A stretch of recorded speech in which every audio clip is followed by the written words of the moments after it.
Bonsoir madame, bonsoir messieurs, chers amis de l'heure de solution, bonsoir. Nous sommes encore là ce lundi avec ce programme prévu pour 60 minutes pendant lesquelles nous répondons aux courriers qui nous sont adressés. Et nous en avons ce soir. Ce programme est sous la couverture du sang de Jésus et c'est le Saint-Esprit qui nous conduit. Premier courrier, s'il vous plaît. Bonjour, homme de Dieu. Je glorifie le Seigneur pour l'heure de solution qui nous édifie beaucoup. Je viens humblement avec cette préoccupation qui concerne mon mariage. Est-ce qu'une femme doit exiger le coït interrompu à son mari à sa guise? Salutations fraternelles, Guy. Oui, c'est l'heure de solution. Donc, nous traitons de tous les problèmes, n'est-ce pas, qui nous sont adressés. À vrai dire, je ne sais pas comment le coït interrompu peut avoir lieu sans, n'est-ce pas, l'accord du mari. Et je parle du mari parce qu'il s'agit du mariage chrétien. Ah oui, quand on parle du coït interrompu, il faut dire que c'est un homme marié à une femme. Ils ont des rapports sexuels qui commencent normalement, mais au moment de l'éjaculation, l'homme se retire. Et c'est une méthode que certains ont utilisée comme méthode contraceptive. Et vous voyez très bien que l'homme, c'est lui qui se retire. Donc c'est pourquoi je ne comprends pas comment le coït interrompu peut avoir lieu sans l'accord de l'homme. Et je crois que c'est Guy qui nous a écrit. Alors, donc c'est un homme. Il dit que la femme exige, c'est ça? Oui, c'est ça. Voilà, exige. Aïe. Quel moyen, comment elle fait pour l'amener à ce moment-là, véritablement, à atteindre cet objectif? Pourquoi l'exige-t-elle en ce moment? Parce que ça ne peut pas avoir été toujours comme ça. Ce n'est pas possible. Sinon, ce mariage, véritablement, n'a pas été consommé. Donc, pourquoi c'est maintenant? Est-ce qu'il s'agit là de représailles? Il s'agit de, je vais parler de riposte, n'est-ce pas? Que la femme veut faire passer un message. Et même, je pense qu'il y a beaucoup plus un problème d'autorité même. Parce que Guy qui nous renvoie ça, pourquoi? Est-ce qu'il ne participe pas? Absolument, l'homme doit participer. Le mari, lisons Genèse chapitre 38. Genèse chapitre 38, je pense là c'est un bel exemple de coït interrompu. Vous savez, la Bible est riche, riche en enseignements. Oui, l'heure de solution passe en ce moment sur ma page Facebook, apôtre Tate Samuel, et mercredi sera rediffusé sur la 100.5 FM, Radio Solution, La Voix du Royaume, et sur Solution TV. Et bien sûr sur YouTube, mais déjà sur toutes nos plateformes, je pense. De façon générale, on pourra donc suivre désormais cette émission en différé. Très bien. Non, en rediffusion. Très bien. Alors, Genèse chapitre 38, verset 6. Judas prit pour Er, son premier-né, une femme nommée Tamar. Oui. Er, premier-né de Judas, était méchant aux yeux de l'Éternel, et l'Éternel le fit mourir. Alors Judas dit à Onan, va vers la femme de ton frère, prends-la comme beau-frère, et suscite une postérité à ton frère. Onan, sachant que cette postérité ne serait pas à lui, se souilla à terre lorsqu'il allait vers la femme de son frère, afin de ne pas donner de postérité à son frère. Ce qu'il faisait déplut à l'Éternel, qui le fit aussi mourir. Ouais, voilà un exemple de coït interrompu. C'était au moment de l'éjaculation qu'il se retirait.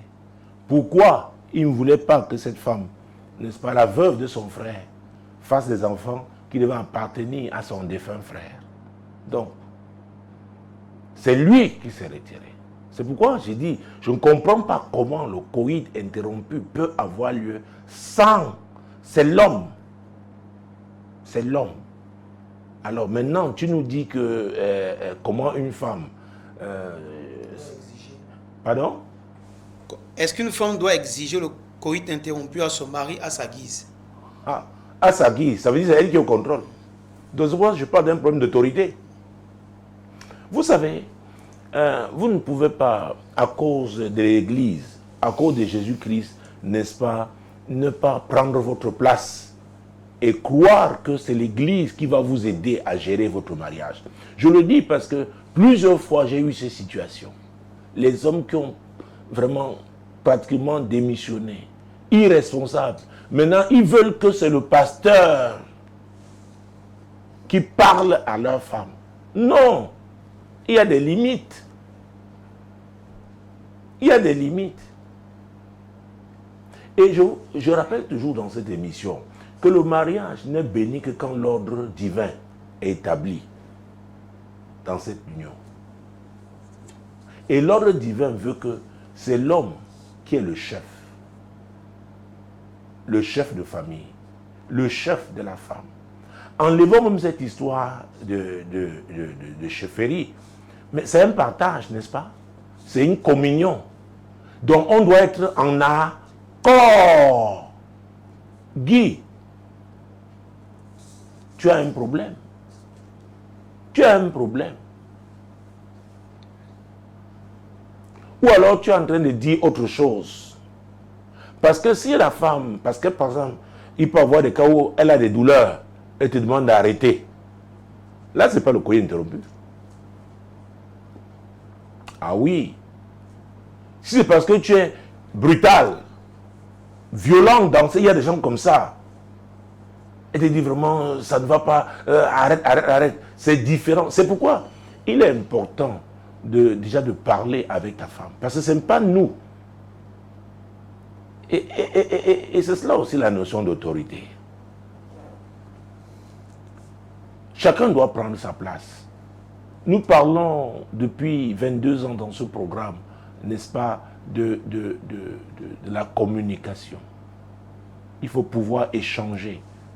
Dans le cas du mariage, si on a un problème, il faut qu'on en parle. Je vous donne un exemple. Il y a plus de 10 ans aujourd'hui, l'histoire d'une femme, ici à l'église, avait découvert que son mari avait une copine, une femme dans sa vie. Elle a pu avoir la photo de la femme. Elle vient demandant qu'on envoie le feu à la femme. Nous lui avons posé la question de savoir, écoute, est-ce que tu as eu à parler de cette affaire avec ton mari? Non. Envoyer le feu, c'est elle qui trouble mon mari. C'est elle. J'ai dit, hey, ne démissionne pas. Ne démissionne pas. Si tu ne peux pas parler d'un problème qui vous concerne, tu ne peux pas en parler avec ton époux, avec ton épouse, il y a un problème. Il y a un problème. C'est pourquoi on revient à Amos 3:3. Vous savez, je rappelle toujours ce verset dans cette émission. C'est très important. Il y en a qui croient aussi que la prière va faire tout. Ah, il y a un temps pour prier, il y a un temps pour parler. Essayez de savoir ce que l'autre pense. Pourquoi est-ce qu'il le fait? Est-ce qu'il n'a plus d'intérêt dans cette relation? Est-ce qu'il pense que ça pourrait être autrement? Et si oui, comment ça peut se matérialiser? C'est important. C'est important. Notamment les pentecôtistes. Même quand il faut réfléchir, il faut parler, il faut agir, ils vont prier. Dieu ne fera pas ce que vous êtes appelés à faire. Je le rappelle, Dieu ne le fera pas à votre place. Il ne le fera pas à votre place. Donc, chacun doit connaître, n'est-ce pas, le rôle qu'il a appelé à jouer. Et nous sommes là dans le cadre du mariage. Donc, ce moment d'échange, d'intense communion, cette intimité, c'est le moment qu'on partage. Vous savez, c'est mardi dernier, pendant l'enseignement une des sessions d'enseignement la semaine, je disais qu'on choisit d'être heureux. Ne partagez pas votre vie avec quelqu'un qui n'a pas choisi d'être heureux. C'est-à-dire, il va vous pourrir la vie. Il va vous fatiguer. Oh mon Dieu, je viens de toucher un point. Et je vois une femme qui tient sa tête. Ah oui, c'est le moment de t'arrêter. Est-ce que tu vas t'en sortir dans cette affaire? Parle, parle, parle, parle. Ah oui, parlez de cette affaire. Ne te fatigue pas. Écoutez, mon Dieu, Jésus-Christ de Nazareth. Ah oui, il faut désirer, être heureux et travailler pour cela. Ah, ce n'est pas, oh non, prier. Oh, pasteur, donnez-moi un programme de jeûne de prière. Ce n'est pas vous qui exigez ce qu'on doit faire. Essayez, c'est une façon de continuer, de fuir. Et beaucoup font des fuites en avant. Et ça n'apporte rien. À vrai dire, vous allez souffrir à un moment où vous n'avez plus d'énergie pour réagir. Guy, ne démissionne pas. C'est vrai que tu es le chef, mais ça vous concerne. Vous devez en parler. C'est très, très important. Vous voyez qu'effectivement ici, cette femme, son beau-frère ne voulait pas que son défunt frère ait une postérité. Donc, il avait décidé de le faire. Donc, à vrai dire, ici, s'il fallait parler des victimes, la femme était une victime. Elle était la victime. Donc, Guy, c'est pourquoi je parlais d'un problème d'autorité. Est-ce que tu es vraiment à ta place? Qu'est-ce qu'on peut t'imposer qui n'est pas... Parce que même à la femme, on ne doit pas imposer ce qui n'est pas normal. Parce que nous sommes des chrétiens. Et tout ce que nous faisons, c'est pour la gloire de Dieu. Donc on ne peut pas torturer son frère, sa soeur, ou alors son époux, son épouse, parce que là, maintenant nous sommes dans le cadre du mariage, en prétendant qu'on aime Dieu. Ce n'est pas possible. Alors, Amos 3:3. Deux hommes marchent-ils ensemble sans s'être convenus? Ah, comment vas-tu continuer? Allez-vous continuer de vivre votre mariage sans parler de cette situation, de cette affaire? C'est pourquoi, comme je disais il y a une minute environ, il y a des moments de jeûne et prière qui n'ont pas, ça ne peut rien apporter. Il faut parler. D'ailleurs, Jésus a donné un enseignement très important. Et souvent, j'utilise ces versets quand je parle de règlement de conflit. Et ça, c'est fondamental. C'est Matthieu chapitre 18. L'évangile de Matthieu, au chapitre 18. Mon Dieu, mon roi. Matthieu 18, verset 15. Si ton frère a péché, va et reprends-le entre toi et lui seul. S'il t'écoute, tu as gagné ton frère. Ouais. Ici, il a péché. Et tu peux croire qu'il a péché, mais quand il va s'expliquer, ou alors vous allez échanger, tu peux réaliser que c'est toi qui l'a poussé. C'est pourquoi j'ai parlé de représailles. C'est possible. Vous savez, chacun a sa façon de réagir. Même si nous sommes dans la foi, nous n'avons pas forcément le même niveau. Il y a des bébés dans la foi, des enfants. Il y a des adultes. Et pas plus tard qu'hier, Dieu nous parlait de la maturité. L'appel à la maturité, n'est-ce pas, dans la vie chrétienne. Alors, ça me dit donc, si tu crois que tu es victime d'une situation, tu souffres d'une situation, parle-en avec ton mari ou avec ta femme. Parce que ça concerne votre mariage. Comment allez-vous continuer d'avancer? Parce que nous avons l'obligation d'avancer avec Dieu. Parce que je le dis toujours, le mariage chrétien est un champ missionnaire. Ah oui. Et les rapports sexuels là participent, n'est-ce pas, à entretenir cette communion dans le mariage. C'est pourquoi il faut l'accord. Et je parlais il y a quelques minutes des personnes qui peut-être peuvent avoir des douleurs. C'est possible qu'une femme ait des douleurs. Elle est sincère. Donc vous en parlez parce que, à vrai dire, ce n'est pas l'oppression. On ne doit pas vivre les rapports sexuels comme si, n'est-ce pas, c'était une bastonnade. Donc, si quelqu'un a mal, si quelqu'un ne se sent pas bien, il doit en parler. Comme ça, ensemble. C'est vrai que de ce côté du monde, n'est-ce pas, en Afrique, les problèmes sexuels sont comme tabous, mais je suis désolé. Vous voyez que la Bible en parle. Hein? Notre Créateur en parle. Pourquoi ne devons-nous pas en parler?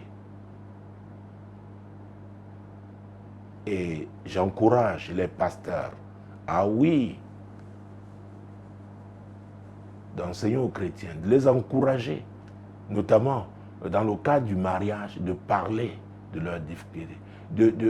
Je parlais même d'évaluation. Est-ce que ça va? Cette façon d'avoir des rapports sexuels, est-ce que tu te sens épanoui? Parce qu'à vrai dire, ce n'est pas une affaire, une aventure, ce n'est pas pour quelques heures, c'est toute la vie. Donc, si tu ne... Imaginez-vous quelqu'un qui a des épines, n'est-ce pas, sur son matelas. Peut-être c'est un seul côté du matelas. Donc, il faudrait que la nuit, qu'il s'arrange à ne pas se retrouver du côté où il y a des épines, parce que les douleurs vont le réveiller. Donc, pour préparer bien sa nuit, se rassurer désormais qu'il va bien dormir, il doit ôter ses épines.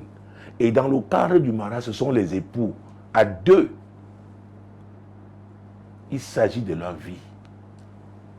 Il s'agit de votre vie. Ah oui. Ça peut paraître compliqué. Mais les amis, le mariage, je l'ai dit, ce n'est pas pour les gamins. Si tu ne peux pas parler, parce que tout ça, c'est ton corps qui est impliqué. Hein? Parce que tu participes. Tu ne subis pas. C'est pourquoi j'ai dit, les gens qui veulent être heureux, tu veux le bonheur, tu veux la satisfaction dans ce rapport. Tu apportes et tu reçois aussi. C'est pourquoi je parle d'échange. De raconter l'histoire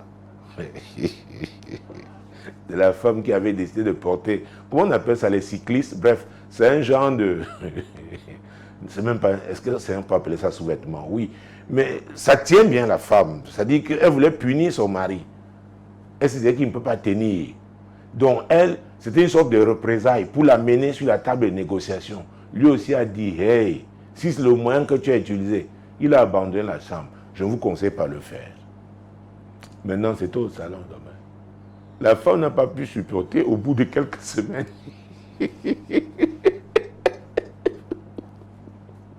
C'est pourquoi quand vous choisissez une voie, soyez sûr que vous pourrez assumer.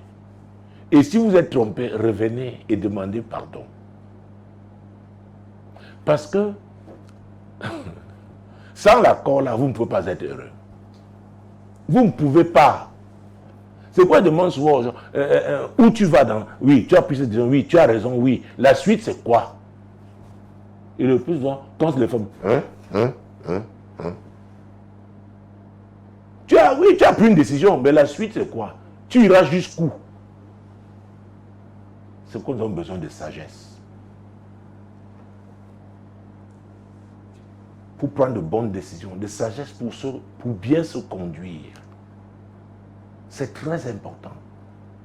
Est-ce que ce que tu fais là, c'est pour entretenir ton mariage ou alors pour le détruire? Je sais que les hommes à l'église, ils ont un verset qu'ils récitent beaucoup. C'est le premier verset de Proverbe 14. Ah oui, oui, on récite ça pour oppresser les femmes. Mais il y a des hommes, mon Dieu, stupides même. Lisons ça. Et nous allons retourner l'utiliser pour les hommes. La femme sage bâtit sa maison et la femme insensée la renverse de ses propres mains. Ah, il y a aussi des hommes insensés. Il y a des hommes insensés. Il y a des hommes irresponsables. Vous savez,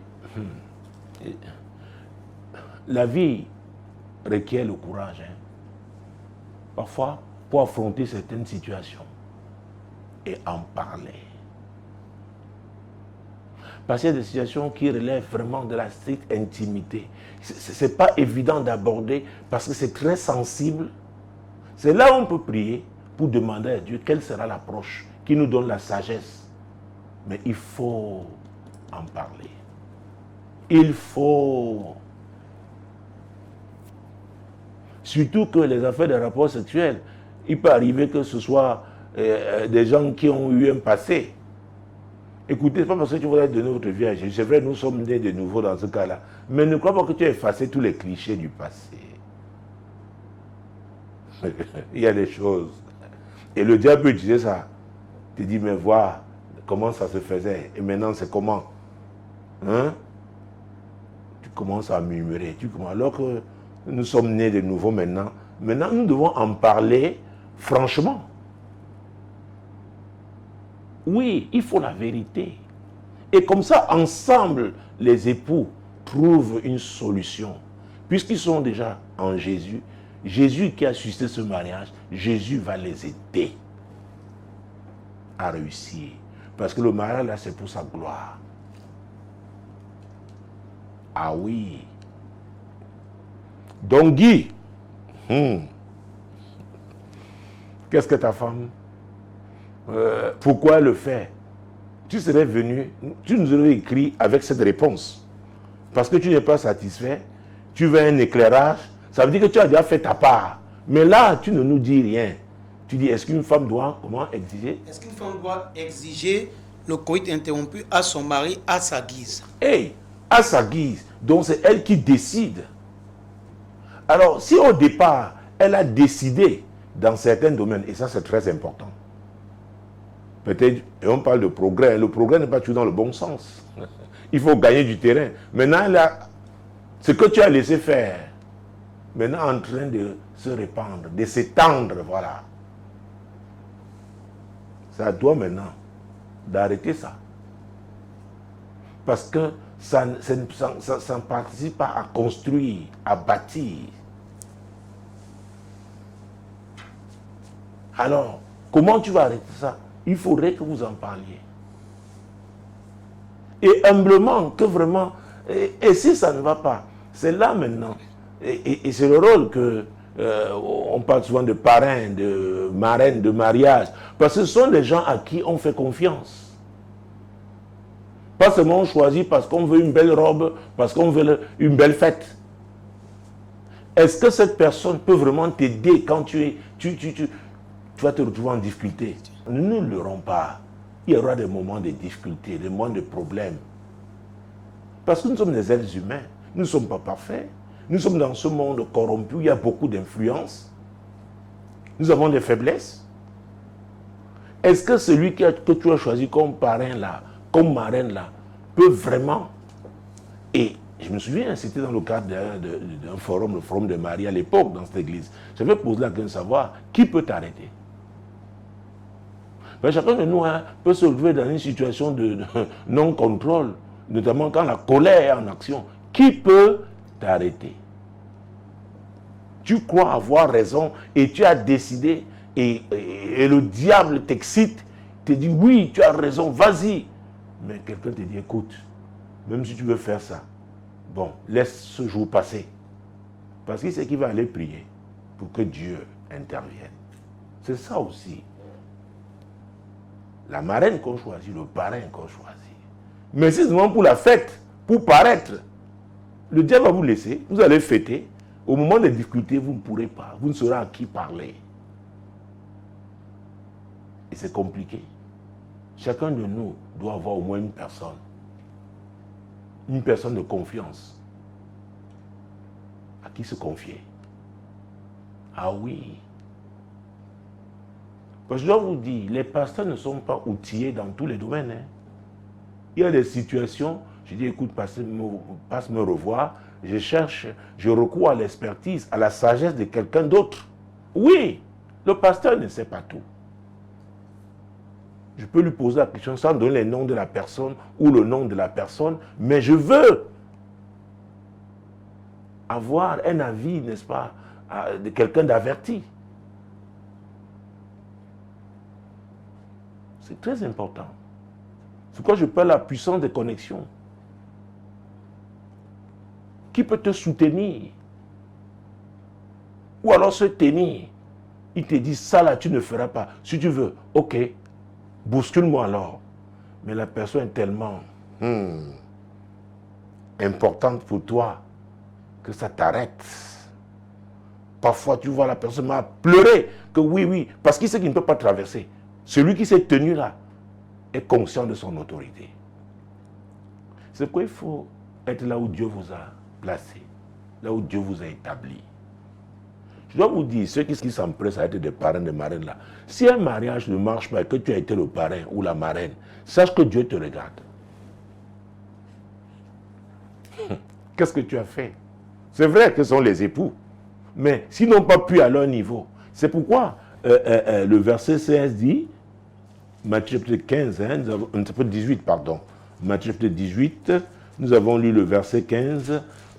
Si ton frère a péché, va et reprends-le entre toi et lui seul. Ou est-ce que dans le cas de mariage, ça reste là entre les époux.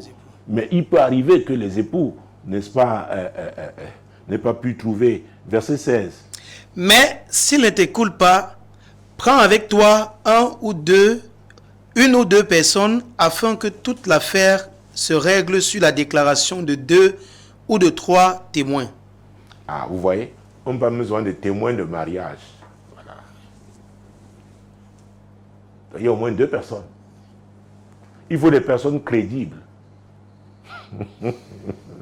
Quelqu'un peut avoir beaucoup d'argent, mais manquer de sagesse. Tu viens avec un problème, il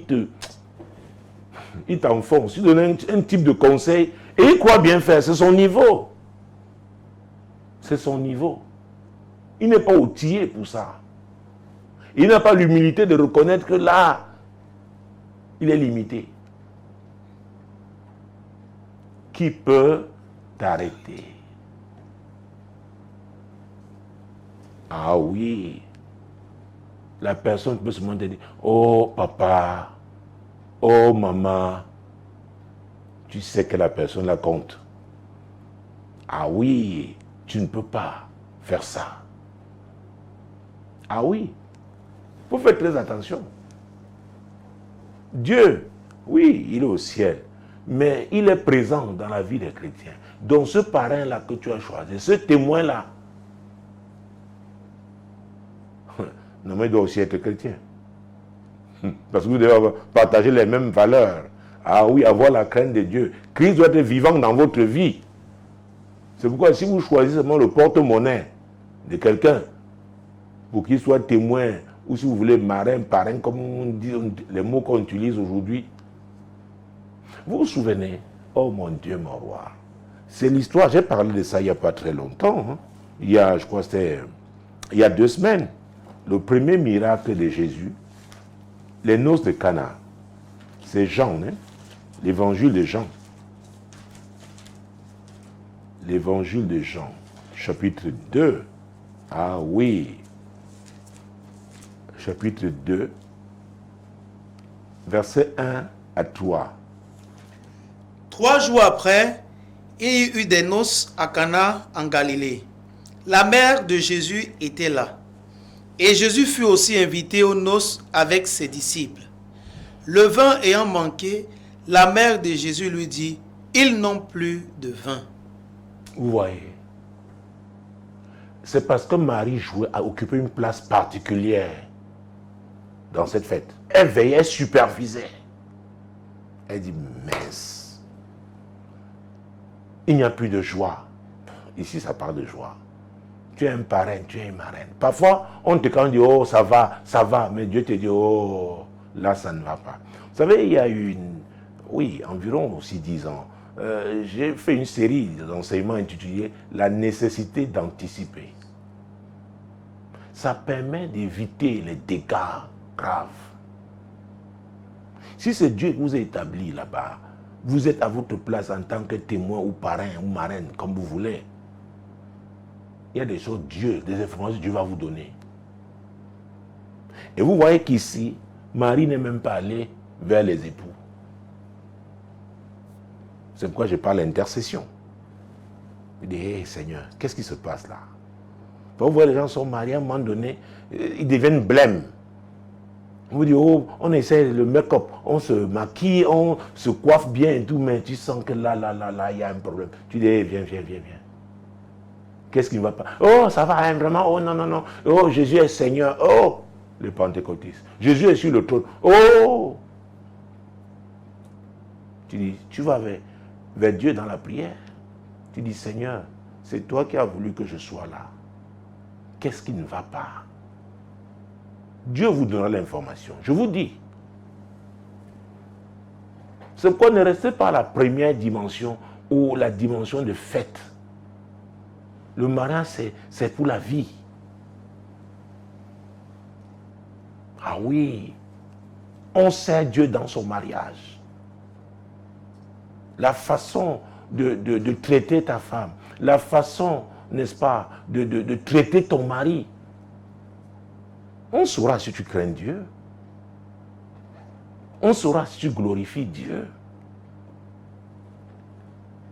Nous pouvons réciter beaucoup de passages bibliques. Les amis, il y a le terrain, le concret. Les théoriciens, mon Dieu, mon roi, oh Jésus. Ils vont faire de grands commentaires. Oui, des grandes déclarations. Mais les amis, le mariage, c'est le terrain. La femme là te connaît. Elle voit ta nudité, non? Tu vois la sienne. Les autres peuvent te respecter là-bas. Les autres peuvent... Quand la nuit, il y a des paix, n'est-ce pas? Tu relâches ce gaz toxique. Mon Dieu, elle est là. Quand elle aussi relâche, tu es là. Vous connaissez. Et pourquoi ne pas parler de vos problèmes? Pourquoi ne pas le faire?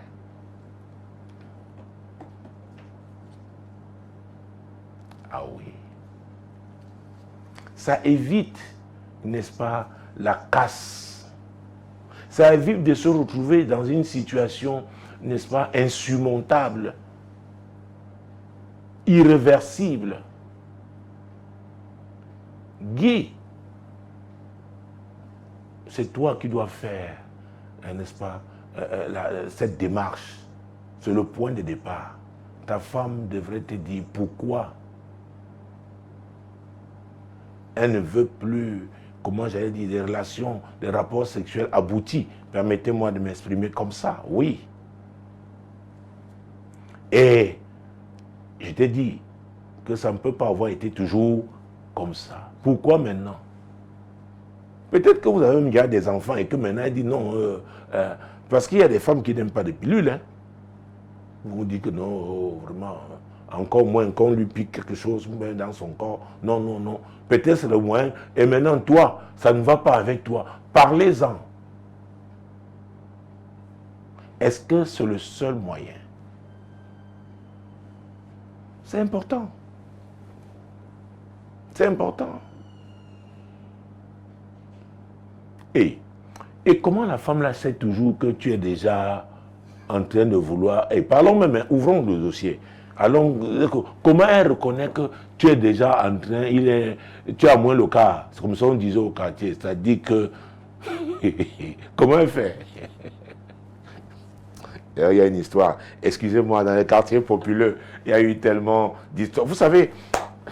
Est-ce que je dois raconter ça? Parce qu'on peut dire le pasteur, pourquoi? C'est l'histoire. C'est des quartiers. Dans un quartier, au bas fond d'un quartier, je n'entrerai pas dans les détails, mais il y avait comment est-ce qu'on va appeler ça, les femmes de rue, bref, les femmes libres, comme on le dit, et il s'est trouvé que, et c'est des maisons faites en matériaux provisoires. Donc vous savez, donc c'est le bruit et tout. Et des femmes faisaient dans les commentaires, prenant, comme on dit, leur copine en charge, que mais ton type là, qu'est-ce qu'il a pleuré comme ça? Donc, la femme avait dit, bon, oh, elle aussi, elle dit à son gars, mais écoute, pardon, ne pleure plus, ne pleure plus. Ne pleure plus. Excusez-moi, hein, vraiment, vous voulez qu'il aille jusqu'au bout? Parce que, on va dire, oh, l'apôtre, comment il peut dire comme ça? Comment il peut parler comme ça? Écoutez, nous sommes sur cette terre, hein? Oh non, voilà. Enfin, en tout cas, j'ai mes amis, là, les amis de l'heure de solution, on y va, non? Alors, la femme lui a dit, écoute, vraiment, non, ne fais plus le bruit comme ça. Et maman, ce soir-là, encore, il est arrivé. Et c'est lui qui commence. Il dit, est-ce que je pleure? Est-ce que je pleure? Est-ce que je pleure? Après, il finit en... Oh mon Dieu. Bon, sortons de là.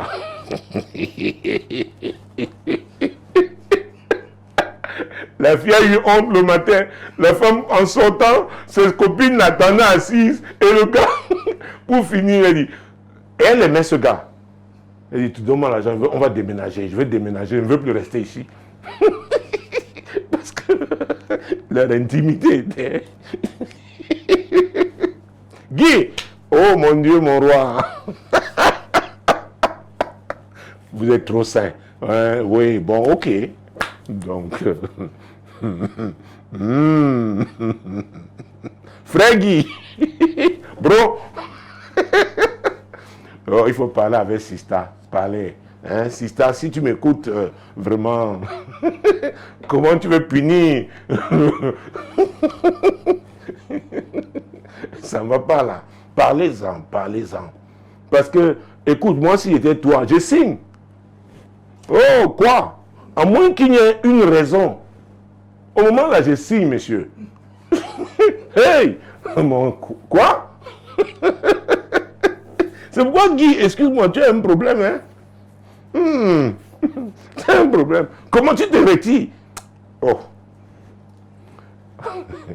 Tu ne veux pas qu'on pimente ta nourriture après? Ou comment? Je ne sais pas. Je ne sais pas. Guy. Bro? Non, parle avec Sista. Parle avec elle. Et donc, vous allez trouver un moyen. Parce que vous devez être heureux. On choisit d'être heureux, je l'ai dit. Donc, le mariage, c'est pour la vie. Donc, voilà, vous allez en parler et vous trouverez un moyen. Et si vraiment c'est pour des raisons de contraception, vous savez, et tout ça, on discute de tout. Parce que les moyens financiers, aujourd'hui, peuvent être limités. On ne fait plus les enfants n'importe comment. Excusez-moi, nous devons être concrets. C'est très, très important. Nous devons, donc, il faut que vous en parliez. Je ne sais pas si on a encore assez de temps pour prendre un deuxième courrier. Ce qu'on aura. Mon Dieu, Jésus-Christ de Nazareth. Jésus. Ah, mon Dieu. Ah oui, parce que la CIMAC devrait commencer dans 5 minutes. C'est ça? C'est ça? Mon Dieu, mon roi. Alors, chers amis de l'heure de solution, qu'est-ce qu'on fera maintenant? Je pense que nous pouvons prier. Prions pour les époux qui n'arrivent pas à parler de leurs problèmes. Prions pour des gens qui font des fuites en avant. Il est temps de s'arrêter. Pendant les 6 premiers mois, l'année dernière, n'est-ce pas? Oh, mon Dieu, mon roi. Les amis, leur solution, savez-vous que hier dimanche, c'était le premier jour de l'année selon le calendrier divin. Ah oui, et nous continuons le message de l'éclosion. Donc, il faudrait, en finissant les prières, qu'on prie véritablement pour un nouveau départ, n'est-ce pas, dans la vie des amis de l'ordre de solution. Et si vous suivez ce programme, vous faites encore partie, n'est-ce pas, de cette famille-là, je vous invite à devenir membre, n'est-ce pas, de figurer parmi les amis de l'heure de solution. Donc, prions pour les époux qui n'arrivent pas véritablement à parler de leurs problèmes, qu'ils comprennent qu'à vrai dire, ils ne se rendent pas service. Ils sont en train de se détruire, de détruire leur union. Prions afin que, mon Dieu, les époux aient le courage de parler de leurs problèmes, les problèmes qui concernent leur mariage. n'est-ce pas, qui entourent même leur mariage, parce qu'ils doivent être heureux. C'est une décision. Prions au nom de Jésus. Père Céleste, nous te rendons grâce, Seigneur, pour cette émission encore ce lundi, l'heure de solution. Nous voulons te présenter, Seigneur, les époux, oui, qui n'arrivent pas à parler de leurs problèmes. Seigneur, ils vivent dans la fuite en avant. Seigneur, qu'ils soient convaincus qu'il n'y a pas d'issue, n'est-ce pas, dans cette manière de faire. Qu'ils aient le courage de s'arrêter et de pouvoir parler de leurs difficultés dans leur mariage. Seigneur, c'est très important. On a vu les chrétiens qui sont prêts à rester les passages bibliques. Mais quand il faut parler du concret, Seigneur, avec leur épouse ou alors avec leur époux, Seigneur, ils contournent. Ça ne peut pas continuer comme ça. Nous prions pour tous ces époux-là. Seigneur, que le moment est venu. Ah oui, quand cette nouvelle année, selon ton calendrier, Seigneur, qu'ils apprennent véritablement à parler de leurs problèmes, à parler de leurs problèmes, à parler de leurs problèmes, au nom de Jésus-Christ, à parler de leurs problèmes. Mesdames, Messieurs, nous ne traitons pas que des problèmes de mariage dans cette émission, même si en 22 ans, je l'ai dit, au moins plus de 75% des courriers que nous avons reçus, ça va être au mariage ou alors aux problèmes d'affection, aux problèmes de relations amoureuses, voilà, de façon générale. Mais il y a des gens qui ont d'autres problèmes, donc dans d'autres domaines, mais la communication est importante. Parler avec qui de droit? Ah oui, il peut arriver que ce soit les enfants qui aient des problèmes et qui n'arrivent pas à en parler avec leurs parents. Les parents qui n'arrivent pas, il y a des parents aujourd'hui qui ont peur même de parler de certains problèmes avec leurs enfants. Prions pour que cela change. Père, au nom puissant de Jésus, Seigneur, nous prions pour tous les amis de l'heure de solution. Seigneur, nous prions pour tous ceux-là qui suivent ce programme en direct et qui le suivront en différé sur la 100.5 FM Radio Solution, La Voix du Rhum, mercredi, 21h, sur Solution TV. Oui, à la même heure, le même jour. Oh Dieu, sur YouTube aussi. Seigneur, nous prions afin que les uns et les autres, Seigneur, décident de parler de leurs problèmes avec qui de droit. C'est très important. Parce qu'il peut arriver que ce soit juste des erreurs ou des malentendus. Or, en parlant, n'est-ce pas, on arrive à éclaircir les choses. Seigneur, nous prions pour le dialogue. Le dialogue, Seigneur, en famille. Le dialogue à l'église. Le dialogue en milieu professionnel. Seigneur, c'est très important. Le dialogue social. Seigneur, ô Dieu Tout-Puissant, oui, c'est important de parler, d'échanger au nom puissant de Jésus. Nous allons maintenant dénoncer les barrières hostiles au dialogue à tous les niveaux. Ces barrières doivent tomber au nom puissant de Jésus. Seigneur, tu es Dieu. Nous dénonçons les barrières hostiles au dialogue au sein, Seigneur, dans un mariage, dans une famille, oh Dieu, dans une assemblée, mon Dieu, chrétienne, Seigneur, dans un milieu professionnel. Seigneur, ces barrières sont des barrières de l'ennemi. Ce sont les barrières des ténèbres. Seigneur, nous les dénonçons et nous les renversons au nom de Jésus-Christ. Seigneur, ah oui, on ne peut pas être partenaire et ne pas parler et ne pas échanger. On ne peut pas avoir un voisinage et ne pas parler avec lui. Seigneur, tu es Dieu, que ces barrières-là tombent au nom puissant de Jésus-Christ. Alors, je parlais la nouvelle année sur le calendrier de Dieu. Donc, les choses du passé. Il y a des choses qui doivent appartenir aujourd'hui au passé. Chers amis de l'heure de solution, je ne sais pas ce qui doit appartenir aujourd'hui au passé et qui opère encore dans ta vie pour empoisonner ta vie, pour miner ta vie. Nous allons prier afin que Dieu expose. C'est des choses qui doivent appartenir à notre passé et qui continuent de nous affecter au nom puissant de Jésus. Éternel notre Dieu, dans le cadre de ce programme, l'heure de solution, Seigneur, nous prions afin que tu exposes des choses qui doivent appartenir à notre passé, mais qui continuent de nous affecter et ça nous affecte négativement. Alors que nous sommes entrés dans cette nouvelle année, Seigneur, nous refusons d'être négativement affectés par des choses qui doivent appartenir à notre passé, qui doivent être dans la poubelle. Mon Dieu, mon roi, oui, du passé. Oh Dieu, aide-nous à arracher ces épines, ces ronces, au nom puissant de Jésus, cette amertume. Oui, Seigneur, oui, toute racine d'amertume, qu'on l'arrache, qu'on l'ôte. C'est une décision. C'est une décision. Le manque de pardon, oui, qui crée tellement de problèmes. Seigneur, oh Dieu, que chacun comprenne que la rancœur, la rancune ne peuvent pas nous faire avancer. Que nous déracinions, oui, la rancœur, la rancune, mon Dieu, de notre cœur, et que nous pardonnions. Prions pour que mes amis, n'est-ce pas, dans le cadre de ce programme sur Facebook, de l'heure de solution, sur ma page, apôtre Tate Samuel, s'engagent à pardonner, qui comprennent que c'est dans leur intérêt.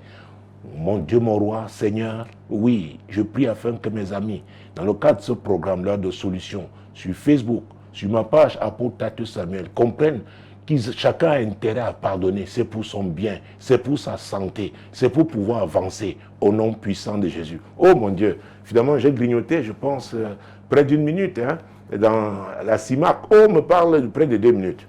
La Convention internationale du mariage chrétien, Jésus-Christ de Nazareth. Bienvenue à ce moment spécial.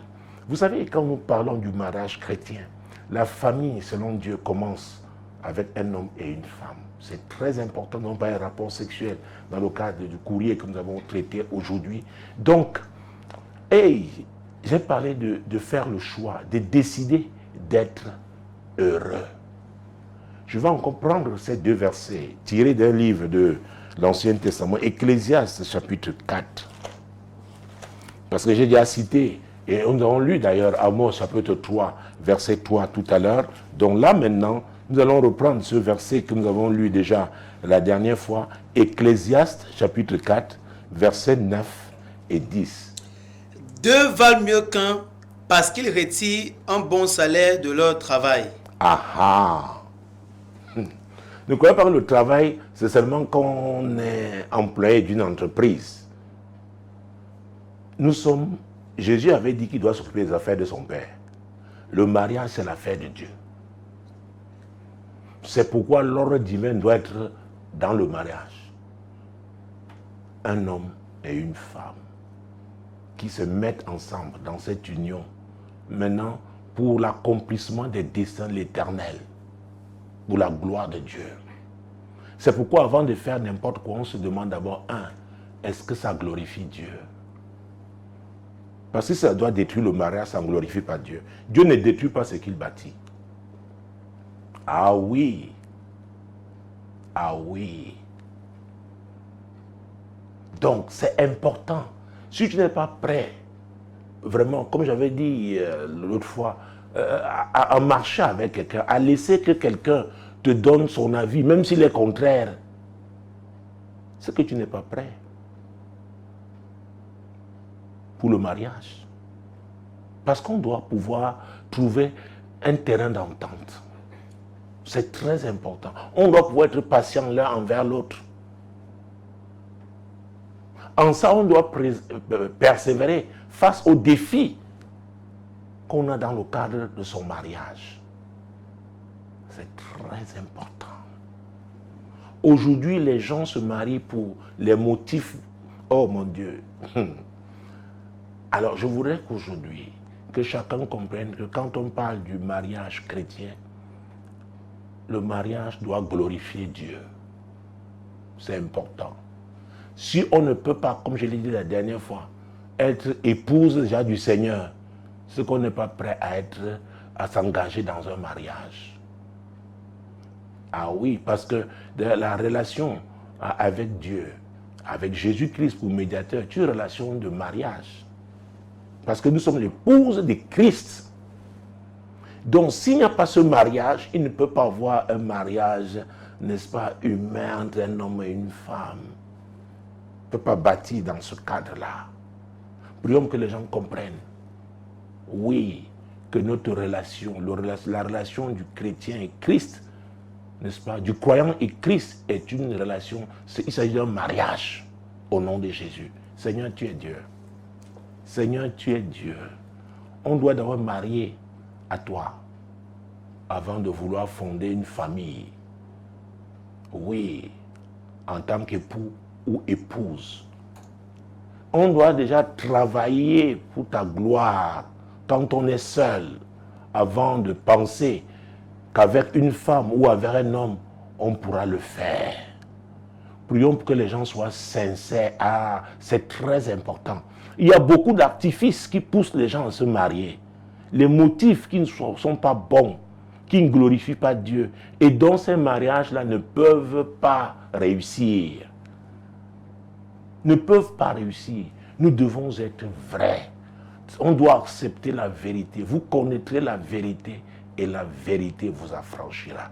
On ne peut pas s'engager dans un mariage chrétien si on n'est pas soumis à la vérité. Ce n'est pas possible. Prions, prions afin que ce soit des gens qui ont accepté la vérité. Que la vérité, oui, oriente leur vie, conduise leur vie. Que ce soit ces personnes-là qui désirent véritablement se marier au nom puissant de Jésus. Seigneur, tu es la vérité. Tu as dit, je suis le chemin, la vérité et la vie.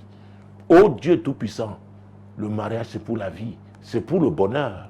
Seigneur, oui, même s'il y a des épreuves, nous le savons, mais on travaille à son bonheur. On doit être vrai. Vrai quand on est seul, avant de s'engager avec quelqu'un aussi qui a été vrai. C'est très important. Et vivre donc dans la vérité.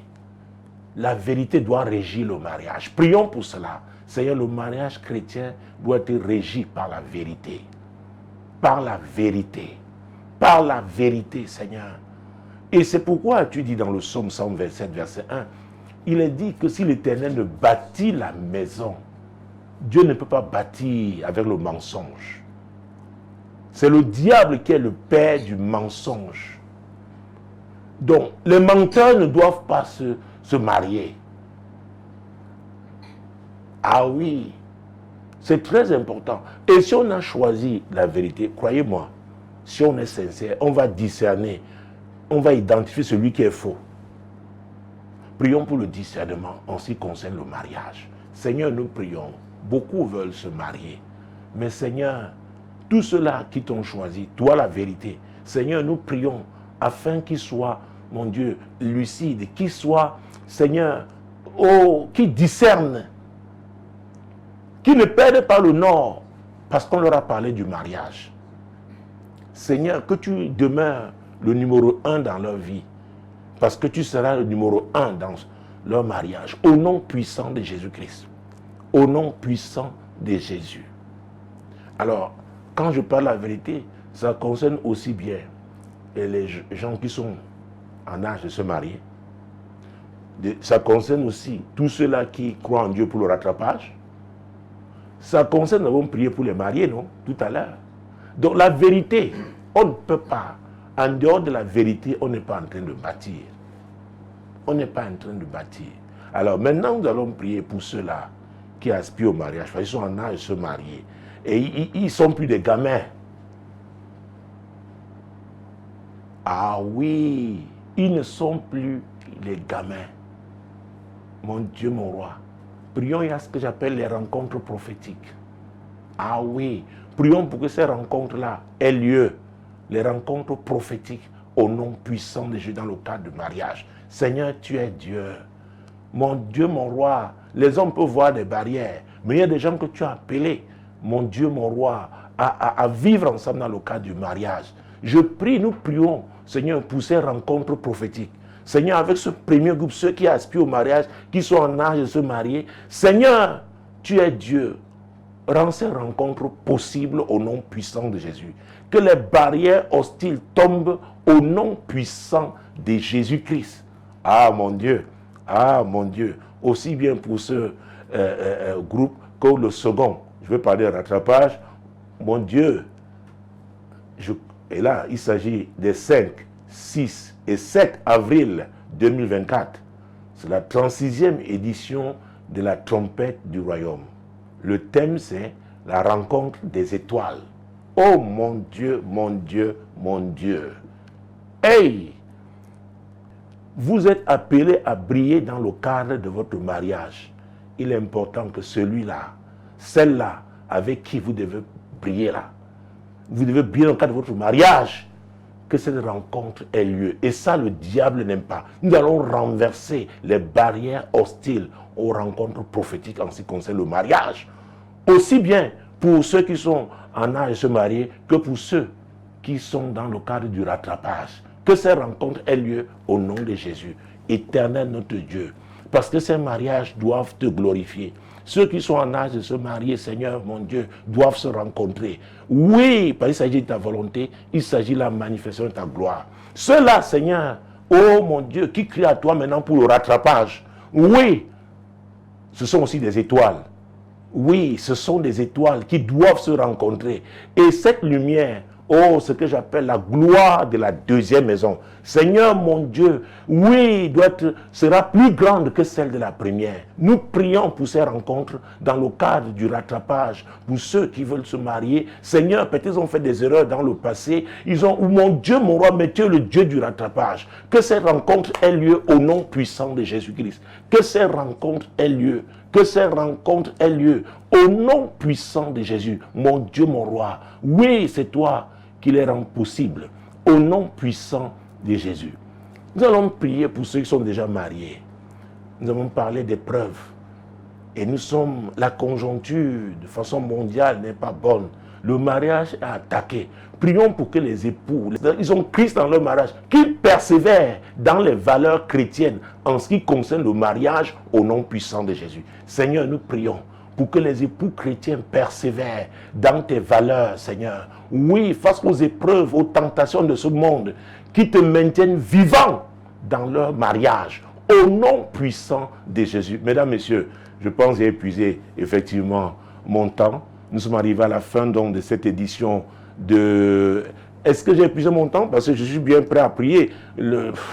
Est-ce que j'ai épuisé mon temps? Je pense. Ah, on me dit que j'ai encore 2 minutes. Vous voyez, je tiens à ne pas... à respecter le temps qui est imparti pour cette émission.